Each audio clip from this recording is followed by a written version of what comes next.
Assalamualaikum. Waalaikumsalam, selamat sore Kak. Sore. Silahkan duduk Kak. Ya, makasih Mbak. Iya. Bagaimana kabar Kakak hari ini? Alhamdulillah, baik Mbak. Alhamdulillah. Sebelumnya Kak, kita kan belum kenalan ya. Iya. Izin memperkenalkan diri. Nah, nama saya Rizka Juwita. Biasa dipanggil Rizka. Nah, bisa panggil Rizka, bisa panggil Ica. Nah, kakak boleh manggil saya Kak Rizka atau Kak Ica ya. Iya. Nah, asal saya dari Pandeglang. Kalau boleh saya tahu nama lengkap kakak siapa dan asalnya dari mana? Saya izin memperkenalkan diri juga ya Mbak. Ya. Nama saya Lia Febria, biasa dipanggil Lia.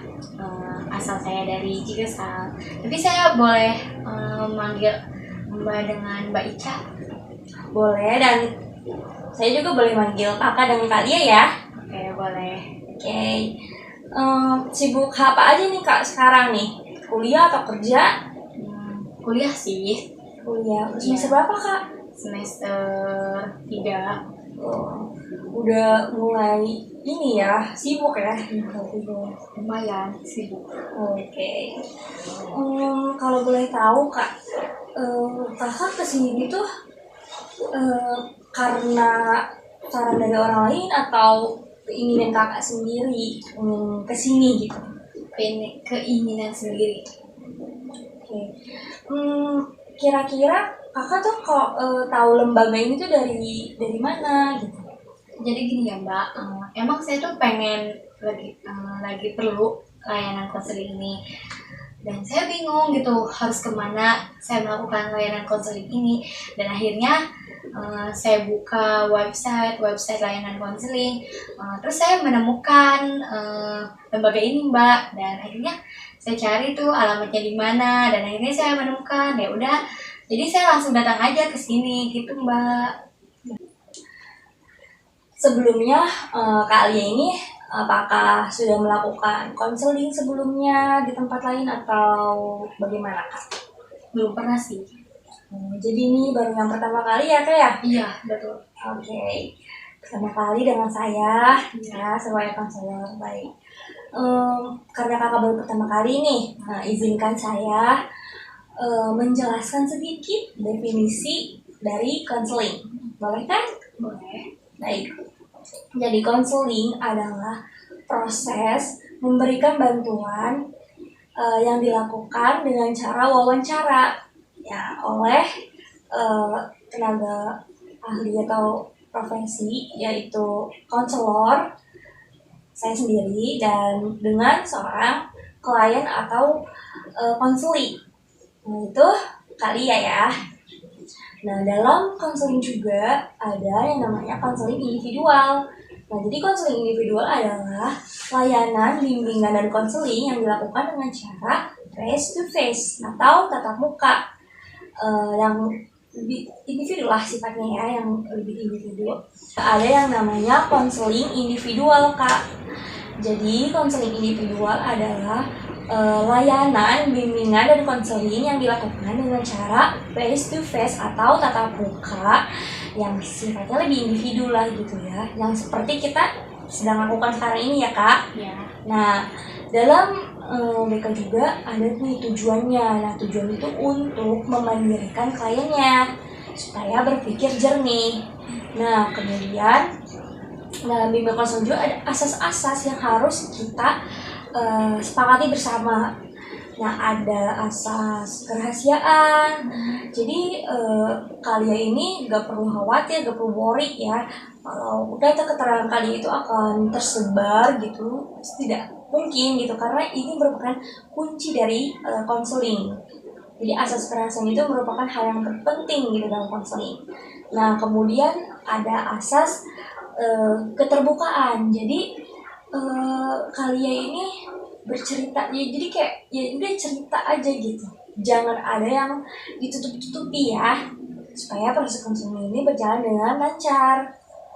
Nah, kemudian ada asas kesukarelaan. Jadi kalian memang sukarela gitu ya, tanpa ada unsur paksaan apapun melakukan konseling ini. Dan kebetulan kalian juga ini kan ya atas kesadaran sendiri ya, sendiri. Nah, bagus kalau seperti ini. Dan saya pun melakukan konseling ini dengan sukarela karena saya emang benar-benar pengen ngebantu kakak. Nah, kemudian ada asas keputusan berada di tangan klien. Jadi saya sebagai konselor hanya membantu saja ya. Nah, langkah selanjutnya atau kalian mau melakukan hal apa itu tergantung kepada keputusan kalian. Nah, sampai sini apakah sudah mengerti? Mengerti. Baik. Jadi apa yang akan kita bicarakan hari ini, Kak? Jadi gini ya Mbak, saya tuh lagi pusing banget gitu loh.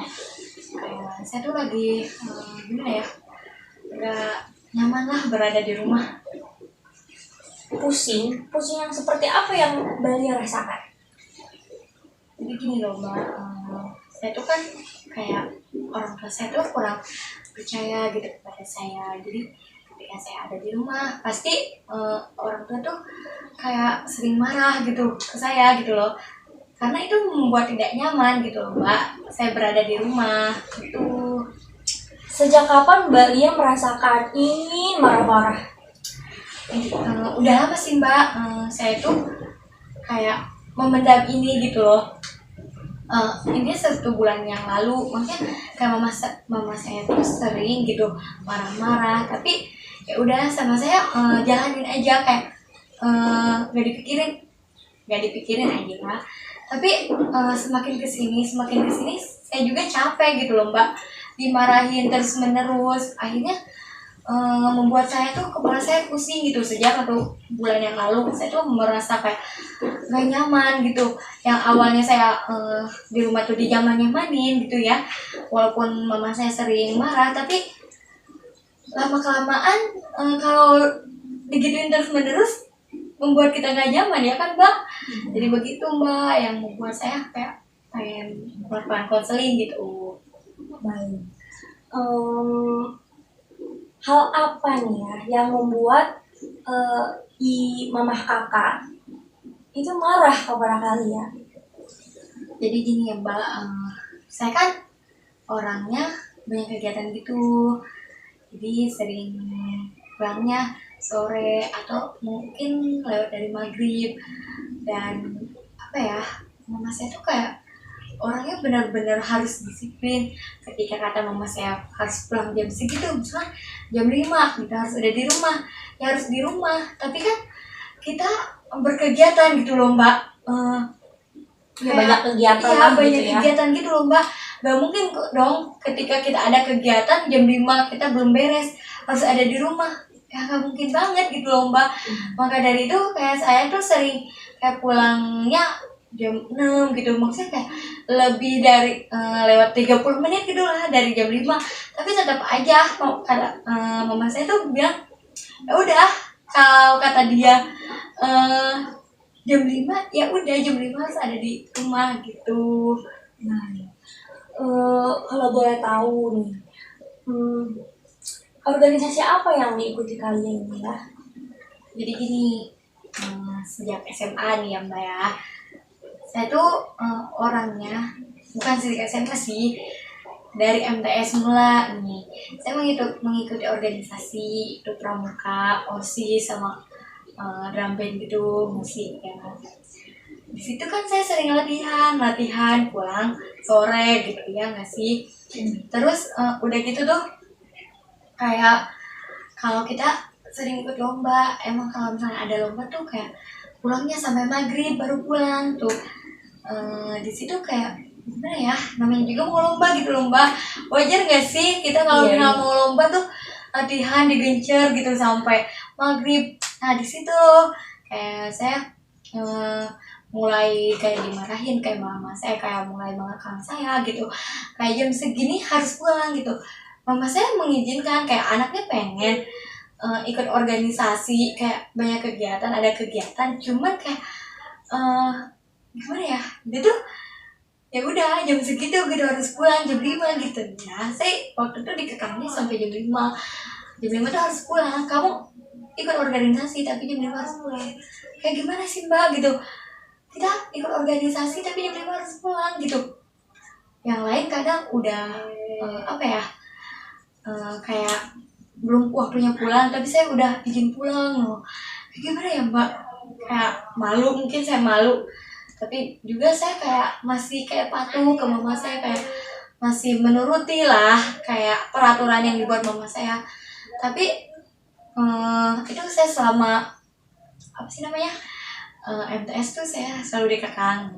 SMA nih saya juga masih banyak gitu, kayak emang gak tahu diri nih sayanya gitu ya, kayak udah tahu orang tua gitu ngekang gitu ya ke anaknya, tapi saya mengikuti aja gitu loh mbak. Kayak kegiatan ini nih, banyak kegiatan mengikuti eskul lah, ya emang saya hobinya Berorganisasi ya. ya. Gimana sih mbak ya, saya berorganisasi itu kayak udah hobi gitu Iya. loh.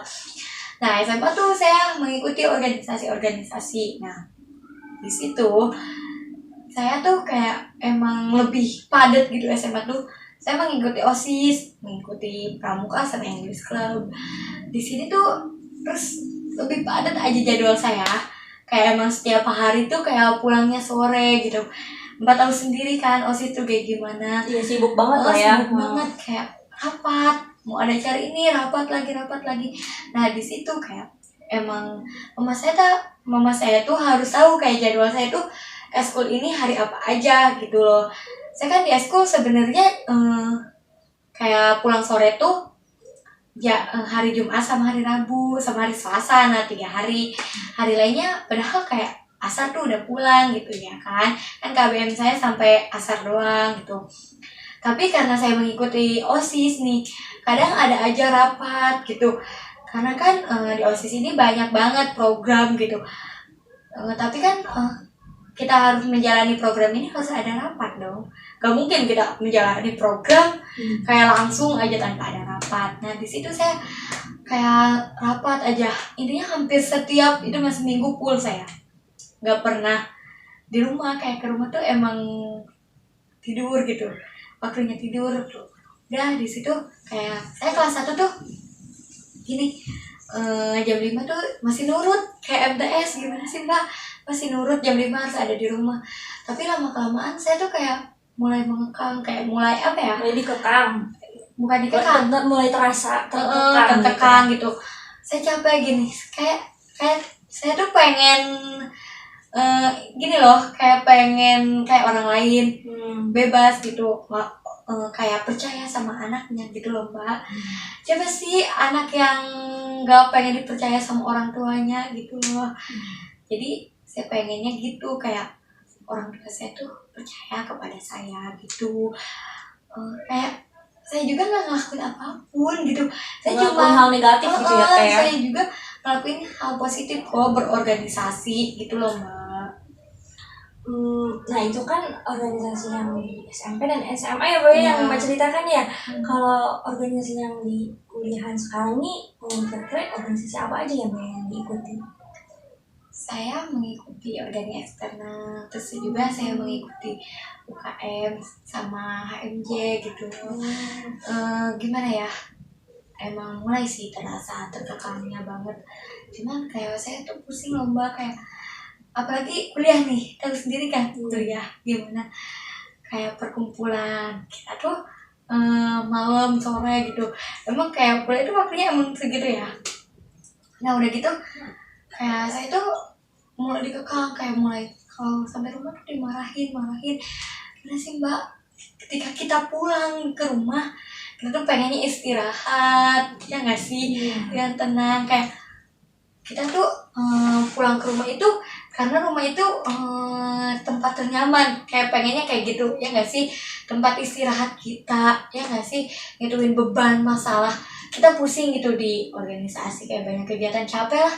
Kayak di rumah tuh pengen istirahat, benar-benar istirahat, tapi itu hanya ekspektasi saya. Realitas saya tuh nggak seperti itu. Realitas saya tuh kalau di rumah tuh nyampe rumah, kondisi saya capek, Terus nyampe rumah saya dimarahin. Kayak gimana sih mbak, capek dimarahin, istirahat juga nggak tenang gitu loh mbak. Jadi dimarahinnya itu karena ibu kalian ini apa ya, merasa tidak senang kalau kalian itu berkegiatan sampai malam-malam gitu ya. Iya, padahal saya juga tuh kayak udah pulang izin awal gitu, izin lebih awal aja tuh organisasi. Misal kayak kan kalian organisasi di kampus tuh kayak pulangnya malam aja, tapi saya bisa tuh, kayak saya juga punya batasan juga kan. Saya mengerti juga orang tua saya tuh kayak gini, tapi saya juga harus bisa lah mengerti. Ya udah tuh di situ saya bisa tuh pulang, saya izin, mungkin kayak belum selesai tapi saya udah izin dulu mbak. Di situ tuh kayak gimana ya, saya udah izin tapi tetap aja gitu sampai rumah tuh dimarahin aja gitu loh mbak. Tampaknya Mbak Lia ini merasa kurang nyaman ya sama perilaku mama kembali yang terlalu kayak yang Mbak Lia itu merasa kayak Mbak Lia itu mengekang Mbak Lia gitu, padahal kan Mbak Lia itu tidak melakukan hal-hal negatif kan di luar sana. Iya mbak, jadi saya kurang nyaman aja gitu kalau kayak ada di rumah. Mungkin yang lain mah kayak rumah tuh tempat istirahat, tempat mengadu, tempat kayak ini, tapi saya bukan gitu loh. Kayak saya tuh di rumah tuh gimana ya, kayak pusing saya bukannya istirahat tapi saya, otak saya tuh Malah pusing, dimarah-marahin gitu ya sama dimarahin mama. gitu loh. Baik. Maka dari itu mbak, saya tuh kayak pengen kos banget gitu loh. Kayak saya tuh capek di rumah, kayak saya tuh kayak pengen punya tempat istirahat, benar-benar istirahat tanpa adanya kayak Marah-marahan. Iya gitu. Jadi kalian ini ngekosnya dengan alasan supaya bisa istirahat yang tenang lah gitu ya, kayak. Iya, kayak saya bisa istirahat dengan tenang. Kayak saya juga gimana ya, nggak mau lah dengan marah-marah aja, kayak hubungan saya sama mama saya tuh nantinya renggang dong gitu loh. Kayak saya menghindari kayak supaya hubungan saya nggak renggang gitu, karena dengan saya pulang ke rumah percuma dong mama saya marah-marah, otomatis kayak saya tuh kayak nanti bakal membenci gak sih ke mama saya. Nah maka dari itu kayak saya menghindari gitu loh mbak, supaya saya tuh nggak ada nih rasa benci gitu dari diri saya ke mama saya gitu loh. Baik. Jadi sejauh ini yang telah kita bicarakan ya kayak kalian ini merasa bahwa kalian tuh ya merasa terkekang dengan orang tua, dengan mama kalian yang kurang suka kalian itu pulang malam gitu. Padahal kalian itu kan banyak kegiatan gitu ya, kegiatan-kegiatan positif, dan juga kalian itu ngekos itu pengen tenang gitu, pengen hidup yang tanpa ada marah-marahan orang tua gitu ya, tanpa ada marah-marah mama. Dan juga kalau misalnya kalian terus-terusan ngedengerin omongan, terus-terusan dengerin mama yang marah-marah, kalian malah nambah kesel gitu kan. Kalau di rumah itu malah membuat hubungan kalian sama mama tuh renggang. Makanya kalian pengen ngekos supaya terminimalisir lah gitu ya rasa kesalnya itu. Iya betul. Tapi kayak orang tua saya tuh gimana ya, nggak percaya gitu kepada saya. Terus juga kayak saya tuh nggak boleh ngekos gitu. Ya udah pulang pergi aja, ada motor kok gitu. Tapi gimana ya mbak, saya tuh capek juga kalau misalnya kayak gini. Terus juga kan setiap saya ada kegiatan motor juga padahal cuma satu gitu.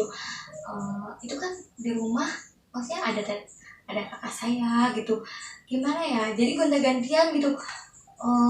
Jadi saat kalian lagi butuhin malah pakai kakaknya gitu ya. Nah iya, jadi kayak saya tuh jarang gitu ngikutin kegiatan, kayak saya tuh ketinggalan banget.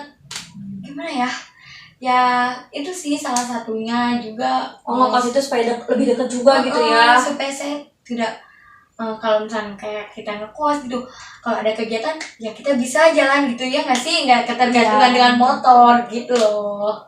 Nih ya mbak juga kan pernah kan kayak jadi mahasiswa, pernah kuliah juga. Kayak Mbak pernah gak sih berada di posisi saya kayak tahu sendiri kan, maksudnya kayak kegiatan kampus tuh sibuk banget kayak gitu ya nggak sih, kayak tapi Mbak pernah gak sih kayak gini gitu dikekang sama orang tua?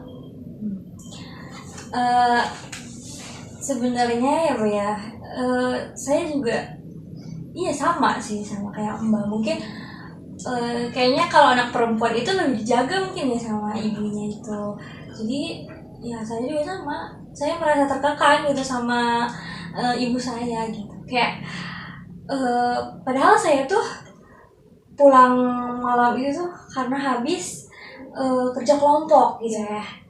Tapi kayak yang dari mana malam amat, masa kuliah sampai jam segini gitu. Kadang kita mau ngejelasin tapi keburu kepotong gitu sama mereka, keburu kitanya kesel gitu kan. Sama saya juga kayak Mbak Lia gitu. Nah orang tua tuh ya memang gitu, tapi kayak awal-awal kita kayak gitu yang bikinnya, tapi setelah kita tumbuh nih ya, bertambah umur gitu, kayak kita merasa kayak oh iya ya, ternyata mungkin orang tua kita tuh mikir kayak oh pulang malam itu takutnya ada kenapa gitu. Tapi ya begitu Mbak, kayak ya namanya orang tua ya, kalau kita jadi orang tua pun mungkin kita akan khawatir sama anak kita gitu. Ya sih, tapi gimana ya Mbak, kita boleh khawatir sama anak, tapi kayak anak juga punya cita-cita, punya keinginan, bukan begitu ya nggak sih Mbak? Iya, memang saya pun waktu dulu tuh kayak kesel gitu sama orang tua saya juga ya Mbak ya, karena aku nggak pernah ngikutin organisasi apapun gitu di kuliahan, cuman kuliah pulang gitu. Aku pun nggak boleh ngekos sama orang tua, sama kayak kalian. Jadi kalian nggak usah merasa kayak apa aku doang yang digini sama orang tua, enggak. Kalau menurut saya memang hampir rata-rata anak perempuan itu memang diperlakukan seperti itu loh orang tuanya Kak. Kalian yang sabar ya Kak. Saya memahami bahwa tidak nyaman rasanya kalau kita tuh gak dipercaya sama orang lain gitu ya, apalagi sama ibu kita sendiri gitu, dan kita juga ngelakuin hal-hal yang positif gitu kan. Iya. Jadi saya tuh harus kayak gimana nih Mbak ngadepin orang tua saya gitu. Baik, kalau menurut saya ya nih Mbak ya, Mbak pernah kan, Mbak kan nggak pernah ya cerita-cerita ke orang tua Mbak ya. Iya. Nah kalau menurut saya Mbak lebih terbuka lagi gitu, lebih kayak sering curhat lah gitu sama mamahnya, supaya hubungan Mbak sama mamah itu baik gitu. Dan kalau misalnya terjadinya hubungan baik, Mbak sering curhat, apa-apa diceritain, pasti mamah juga akan kayak respect gitu, kayak oh iya ya anak aku itu kayak gini gitu. Dan karena kan orang tua kita nggak akan tahu kalau kita nggak cerita gitu kan. Iya. Nah kira-kira Mbak Lia ini ada keinginan nggak untuk cerita gitu ke mama masalah ini gitu? Ada sih Mbak, kayak cuman gimana ya, kayak saya kan datang ke rumah, makanya mama saya langsung marah-marah, terus nanti saya kayak besoknya saya langsung berangkat lagi, kayak belum dapet waktu yang pas aja gitu loh. Hati saya juga pengen banget terbuka kepada orang tua, cuman kayak ketika saya pulang tuh kadang saya pengen cerita loh, Ma saya tuh habis gini kayak melakukan ini, tapi pas itu tuh emang saya nggak dikasih kesempatan, mama saya langsung marah-marah aja gitu. Mungkin saya juga bakal sih Mbak pengen banget cerita kepada orang tua saya, mungkin ya cari waktu kali ya.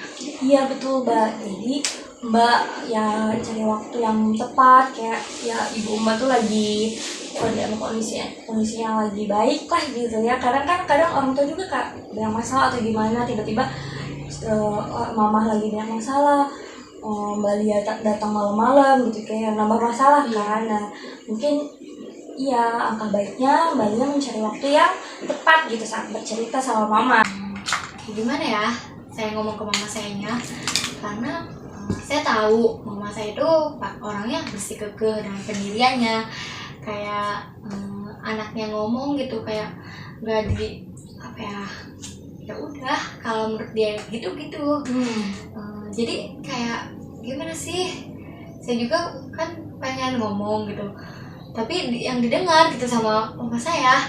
Percuma dong saya ngomong kalau misalnya mama sayanya tetap bersikukuh sama pendiriannya gitu. Terus juga kayak gimana ya, saya juga gengsi loh mbak, kayak ada dikit gengsi lah buat ngomong ke orang tua, kayak gimana itu mbak caranya gitu kan. Tadi kata mbak ngomong di waktu yang pas. Nah iya, saya akan mencari waktu yang pas, tapi kayak gimana cara nyampeinnya gitu ke orang tua. Nah, kalau dalam hal ini Mbak akan saya ajarin nih supaya cara ngomong ke mama tuh dengan cara yang sopan, yang baik gitu.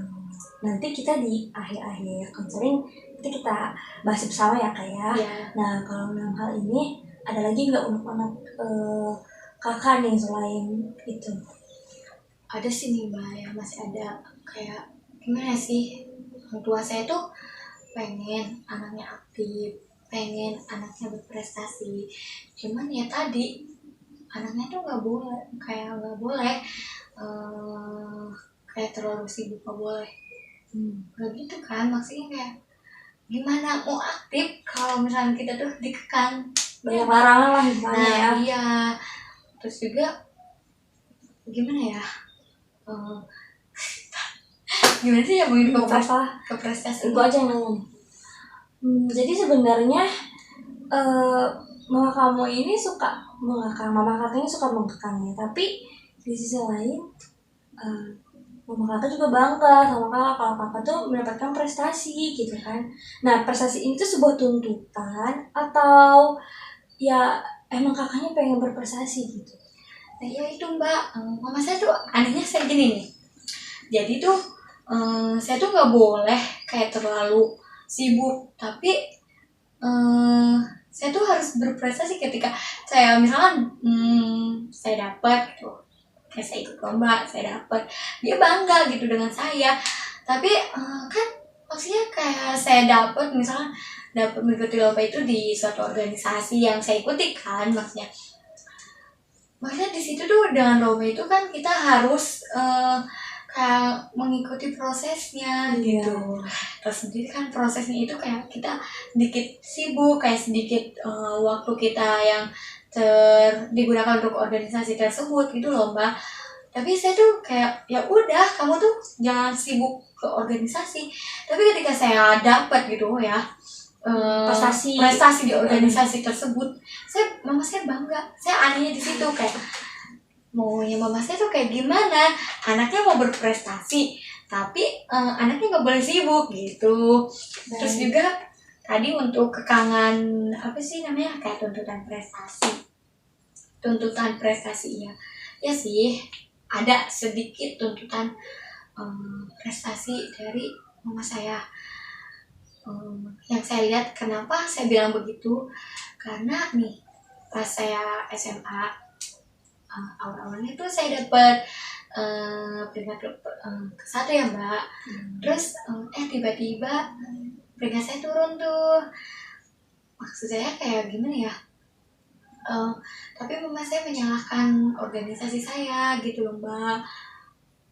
Kayak gimana ya, jadi ya udah sampai saya benar-benar dikekang itu harus nggak boleh ikutin kegiatan, kayak saya harus keluar. Bahkan saya pernah mbak dituntut untuk keluar dari organisasi tersebut, tapi saya masih kayak kekeh pengen mengikuti organisasi tersebut. Sampai akhirnya kayak gimana ya, bukan berarti kayak mama saya ngira tuh organisasi itu mengganggu belajar, merusak kayak prestasi saya. Tapi dengan organisasi tersebut saya tuh berprestasi. Mama saya tuh nggak tahu bahwa saya tuh berprestasi karena organisasi tersebut. Mungkin kita belajar di kelas tuh kayak nggak cukup, iya nggak sih? Terus juga kayak kita belajar public speaking itu bukan di kelas tapi di organisasi. Dengan cara kita berprestasi itu menurut saya gini ya mbak, kita berprestasi itu bukan berarti kayak kita tuh bisa mengerjakan ini itu, kayak kita tuh pintar dalam hal ini itu, tapi kita harus bisa aktif. Nah, aktif di sini menurut saya itu kayak bukan berarti kita pintar aja, tapi harus berani. Betul. Kita pintar tapi kita nggak berani, kita nggak bakal aktif. Kuncinya aktif itu berani menurut saya. Nah, keberanian yang saya kayak ambil itu saya Berasal dapat dari organisasi. Nah gitu loh Iya. Mbak. Nah, dapat saya simpulkan bahwa kalian ini merasa ya pertama ya tidak nyaman lah ya dengan kekangan orang tua karena karena mama kalian itu yang gak suka kalau kalian pulang malam ya. Yang kedua, kalian itu nggak boleh ngekos kan ya. Padahal kan kalian itu butuh banget tuh kosan karena memang banyak kegiatan nih di kampus kan. Iya. Karena kalau dari rumah jarak ke rumah ke kampus itu jauh kan. Kemudian yang ketiga, kaliannya ya gak boleh gitu ya pulang malam. Tapi kan kayak dituntut juga gitu untuk berprestasi. Nah, proses dari berprestasi itu kan ya dengan cara kita selalu berlatih, selalu belajar ya. Mungkin karena harus berprestasi ya kita juga membutuhkan waktu yang lama, seperti dengan caranya tuh pulang malam, larut malam ya. Namanya meraih prestasi kan pasti prosesnya lebih berat lagi ya, lebih panjang lagi ya kayak. Nah jadi dalam hal ini dapat saya simpulkan bahwa kalian ini kurang komunikasi gitu antara mama sama kaliannya ya. Ya kalau misalkan komunikasi sudah baik kan seperti yang tadi saya pertama sudah bilang, pasti akan mama juga pasti akan apa ya, kayak respect gitu sama kita gitu. Pasti kita mama tuh akan percaya kalau kita tuh gini gitu. Nah setelah itu jangan sekali dua kali gitu cerita, tapi kayak harus benar-benar yang sesering mungkin gitu kak ceritanya. Kayak kakak habis pulang dari misalnya pulang malam tuh langsung cerita gitu, jangan memperdulikan omongan marah dari mama gitu ya. Udah kakak cerita aja tadi tuh habis kegiatan gini-gini ya. Kalau bisa sekarang ini kan zaman handphone ya kayak supaya mamanya percaya gitu kalau kakak itu tidak melakukan hal-hal yang negatif di luar sana. Nah kakak boleh tuh kayak share log atau foto kegiatan-kegiatannya ya kayak. Nah sejauh ini kalian pernah gak sih gitu ngungkapin perasaan kalian kepada mama gitu kalau kalian itu organisasinya ikutan ini, terus juga kalian itu pengen ngekos karena masalah ini gitu, pernah nggak kak? Untuk cerita masa kayak saya ikut organisasi apa aja itu saya cerita dong, karena orang tua saya itu harus tahu dong.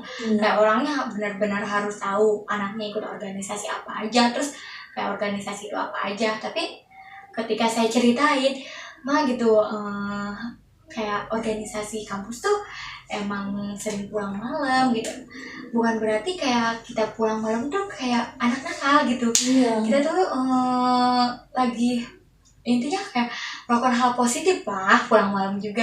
Tapi namanya mama saya gimana ya, susah gitu loh ngejelasinnya. Terus kayak saya untuk ngejelasin ketika sedang dimarahin kayak saya pulang malam, saya mau ngejelasin lagi nih kadang gitu ya, Ma saya tuh habis ini, tapi kayak saya tuh nggak dikasih kesempatan buat ngomong gitu loh Mbak.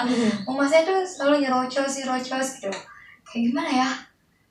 Terus saya juga pengen nih ngejelasin, pengen terbuka kepada orang tua bahwa saya tuh kayak habis melakukan hal ini gitu loh Mbak, biar mama saya tuh percaya gitu. Tapi karena mama saya selalu marah, kayak saya tuh nggak dikasih keburu marah lah gitu ya sebelum kita ngejelasin. Kayak gimana sih Mbak, keburu kesel kitanya juga, kayak males lah apaan sih. Terus mama sayanya juga udah marah-marah kayak kita tuh nggak guna ketika kita ngasih penjelasan di saat orang tua kita lagi marah gitu. Nah kalau yang tentang masalah yang ngekos nih kak, udah cerita belum? Kalau misalnya kakak itu kadang nggak ada motor gitu, kayak ke tempat ke universitas itu susah gitu. Kalau misalnya kos tempatnya lebih dekat lagi, itu udah pernah ngomong belum Kak?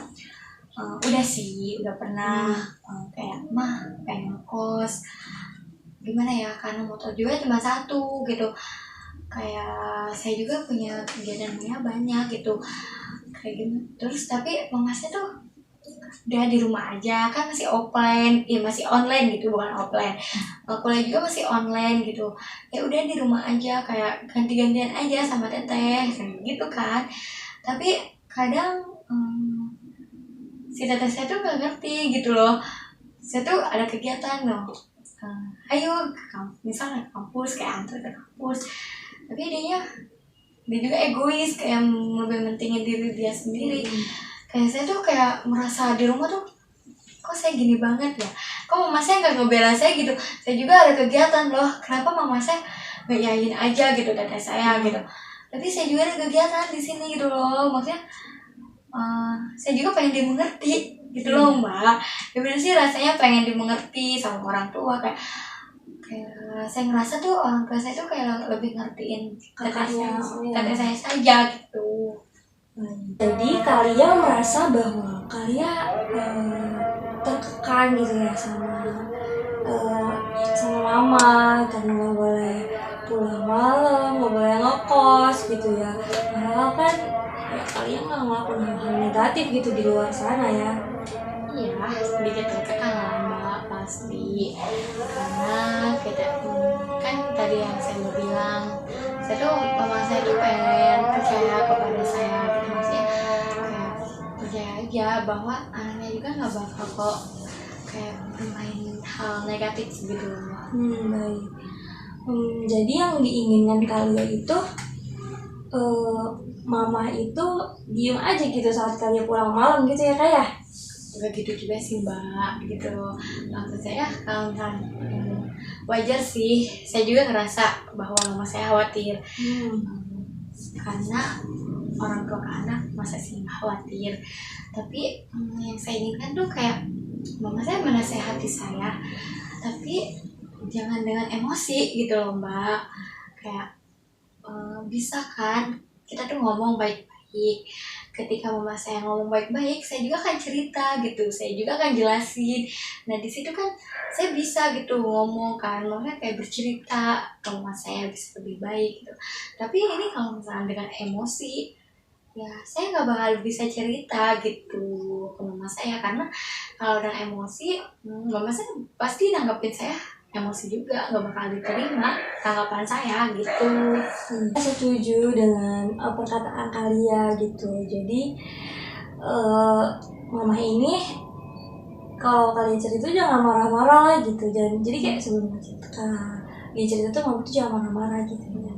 Dan tapi kalian juga harus paham gitu kalau mama itu memperlakukan kalian seperti ini tuh bukan semena-mena memarahi aja gitu ya. Karena ya khawatir anak perempuan pulang malam ikut organisasi, dan di organisasi juga ada cowok gitu kan. Karena mungkin orang tua pikirnya kayak cowok sama cewek itu kayak ya melakukan hal negatif gitu mungkin pikirannya gitu. Dan juga kayak di televisi atau di media sekarang tuh banyak banget gitu ya kayak masalah-masalah tentang wanita yang perempuan yang pulang malam kayak dilakukan hal yang tidak baik gitu oleh laki-laki gitu kak. Ya sih, saya juga mengerti atas kekhawatiran mama saya gitu loh. Tapi saya tuh harus kayak gimana?